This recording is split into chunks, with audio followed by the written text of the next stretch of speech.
New York Fashion Week takes place at Bryant Park. It's put on by 7th on 6th, and what they do is they erect these enormous tents in the middle of Bryant Park. So there are maybe 3 or 4 tents that are put up, and that's where the fashion shows take place. The most stressful part of putting on a fashion show is finishing all the samples on time.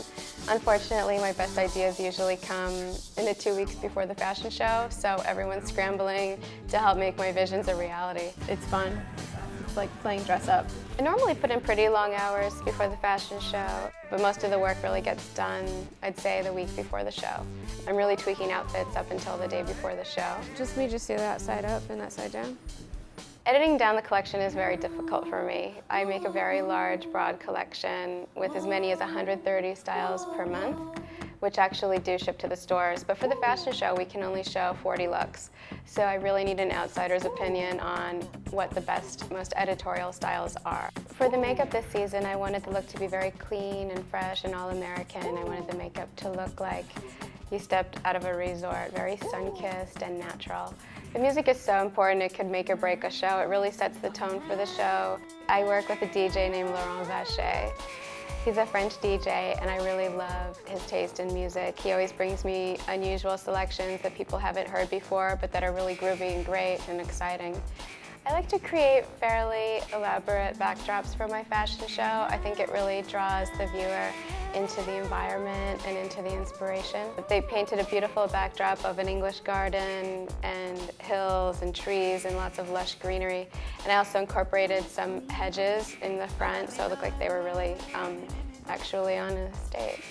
There's always a lot going on backstage before the fashion show. We have to rush all the models through hair and makeup.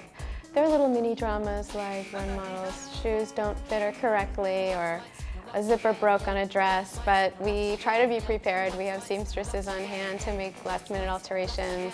Backstage has to be incredibly organized for the models to wear the correct outfits at the correct time. So each model has their own rack with their own card, which shows Polaroids of all their outfits, what the accessories are.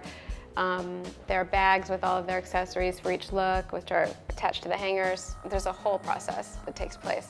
And when the models go down the runway, they have to come back and run and change very quickly backstage to line back up again and go back out. Backstage during the show, I am standing right near the runway entrance, and I'm the last person that the model sees before going out on the runway. So I'm tweaking their outfit, fixing anything that might be wrong. Sometimes they come up and their skirt's on backwards, or it's not zipped up right, or their shirt's not tucked in correctly. So I'm tweaking all those, making all those adjustments at the last minute. I'm not one of those designers that gets really stressed out. You know, we're not curing cancer here in fashion. It's all about having a good time and looking beautiful. So there's really not too much stress. It's really about showing pretty clothes, and I try to keep things in perspective.